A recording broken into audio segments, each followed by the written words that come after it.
branding conference on April 26th? Well, this is your opportunity to meet the speakers.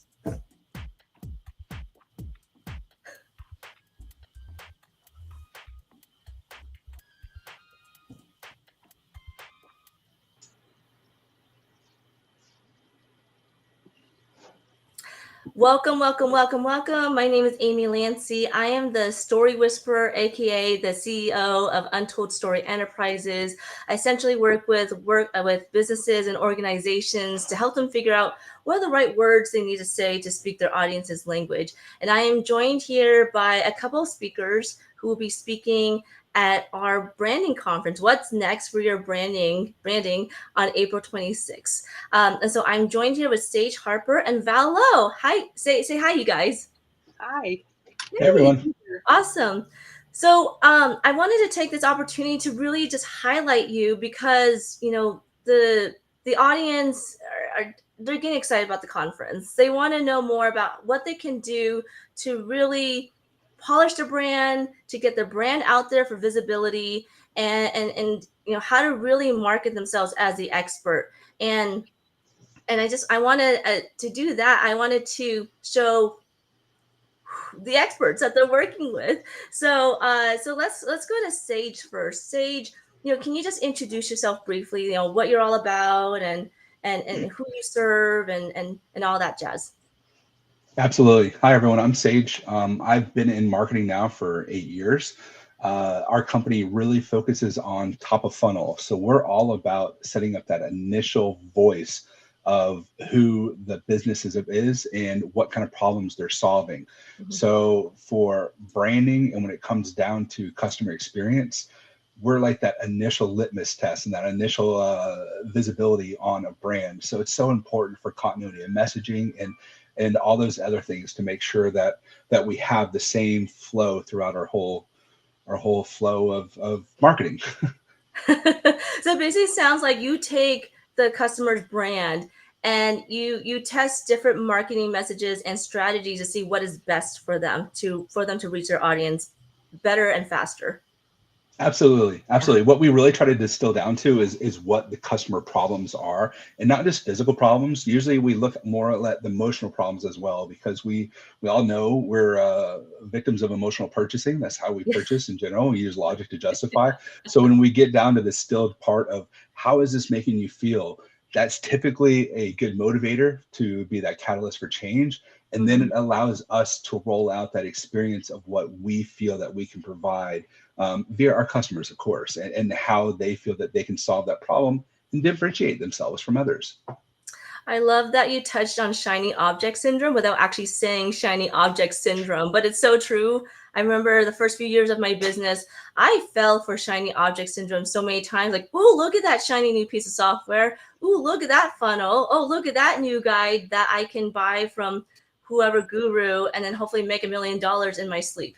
I love that you actually test things out to see what is actually right for your clients. So that's awesome, Sage. And Val, wonderful Val, please introduce yourself to the audience. Oh, thanks, Amy. I'm Val Lowe. I work with entrepreneurs and business owners who want to make bigger revenue and bigger impact in their businesses. And the thing that I like to do is take them through a strategy session, get them clear on what they want to do. And then obviously with the brand, then makes it much easier for the branding, but I do it in a little bit of a different way. And I'll show you in a little bit how I do that. Oh, okay. And then, and then take them from their strategic plan and implement that plan. And again, it's the brand piece. What's your message? Is it clear? Is your brand clear? Is it clear across all those platforms? What's your website like? We need to refresh your website, and just implement all the pieces to get them to the other side where they're out there doing their thing and really making a big impact. It sounds like you really help your clients to create a brand that actually serves their goals and their needs. It's not just creating a brand that looks pretty. It's about, creating something that will get you to where you want to go, and then pairing that and get you ready for marketing with people like Sage. Yes. Yeah. So wonderful. I love it. You build the brand, you do all that stuff, and then come to us and we'll help you with your lead generation for that brand. I think it's wonderful. Yes, absolutely, absolutely. And for me, like I'm kind of in that mix where I'm helping my clients to figure out the words to describe what their brand is and figure and help them with the words to describe what their marketing message is and what their services are. And it's like we're all just kind of in this nice little ecosystem of branding and marketing, which Mhm. is just, you know, when you're trying to figure that out on your own, it's a lot. It's a lot. And, you know, that's why you need to come to the branding conference in order to hear from experts in each of these separate areas so that way you can piece that all together yourself without being in a silo. So here's a question I want to pose to both of you because I feel like this has just come up in conversation. um, what is the biggest mistake you have found with your clients who, like, what was there something they did before meeting you that you could have prevented?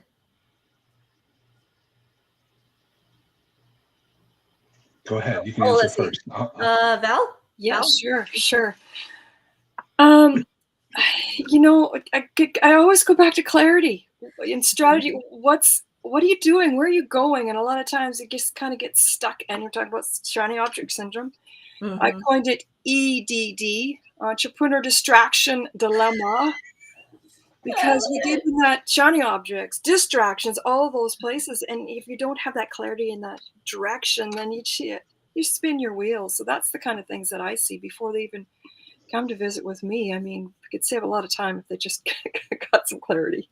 Oh my gosh, save time and money. Mhm. Oh my gosh, yes. Sage, is there a mistake that you see your clients do a lot before they come to you? Yeah. I'd say over anything else, messaging is just so important. And I see too many companies that come to us Hmm. with the wrong messaging. And what I mean by that, and with the way you see that manifest, is they put themselves before the client. So you'll look at their website or you'll look at their marketing collateral, and it all talks about how they're making an impact or how they're going out there and doing all these things and how they're, the best and how they're have the best customer experience or price or whatever those kind of things. And ultimately, what they're doing is they're putting themselves above their ideal customer. Yeah. Realistically, the customer is the hero, and you're just there as a mentor to help them through that. I'm here to help solve one of your problems. I think when we understand that as part of our core messaging and we flip the script on our websites to really write it from the customer that's coming into our website, I Yeah. think then our content and our brand finally resonates. Yes, I think that as the expert, it's you're anywhere from 1 to 5 steps or 1 to 10 steps ahead of your audience, and so it's easy to speak from that scope. But then when you are speaking to people who are 1 to 10 steps behind you, the marketing message needs to reflect that. It needs to reflect that you're speaking from the place that they're currently at, and when you're able to do that, you're able to show them not only can you relate to where they are at, but you definitely have the solution that they have been waiting for. So that makes sense. I thought about a couple things that happens before my clients come to me for help with their communication, and this is for the communication outside the agency or outside of the company and the communication within. I find that they tend to speak in industry language Mhm. in their branding and marketing when their audience they're not in their industry. Their audience are normal people or people in who are just not in their industry. Period. They're experts in something else, and when you are speaking esoteric terms that it sounds like a whole other language. People don't resonate with it. They're like, it's over my head. I'm going. Mhm. I'm gone. Going, gone. And then you lose a customer, and then it's hard to reel them back in once you kind of lost them. So, and I think the other thing is sounding too formal. I remember helping a friend of mine who is also a communication expert, but she focuses more on vocal vocal communication, whereas I focus more on the written communication. And I remember, she was always very eloquent, but she used words that would be great for an essay, but not so great in branding and marketing. And so once she was done working with me, it was easier for her to say, "Oh, right, I can say it like this. That sounds more like an everyday person would say versus this, which is more technical." So those are a couple things that came to mind. Uh, Oh, okay. So let's get to our final question here. What is one reason someone should get a ticket for the conference? Sage, do you want to go first? Yeah, so I'll at least talk about my breakout room. Branding is really tough. The more that you understand your relationship with customer experience and branding and those key components of what defines an exceptional customer experience as it relates to what we're saying, those are really, really important indicators whether you stand out or not. So if you're struggling in those areas, come to the conference, come to our breakout rooms, and really enhance your knowledge and learn. Okay, wonderful. Thank you, Sage. And Val? Oh gosh, you have to come to conference. You have to. It's an experience. It's just such an amazing experience. And every single speaker just gives their all plus. You get some amazing content. You get some encouragement. It's just a great conference. So come. I love it. I love it. Thank you, Val. And then my answer to that question is come so that way you're not trying to do everything on your own.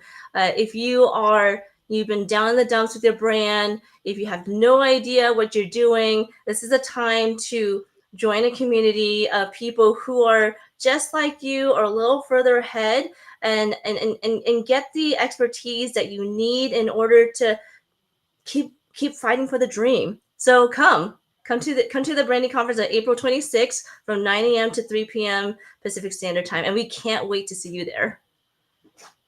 Okay, bye.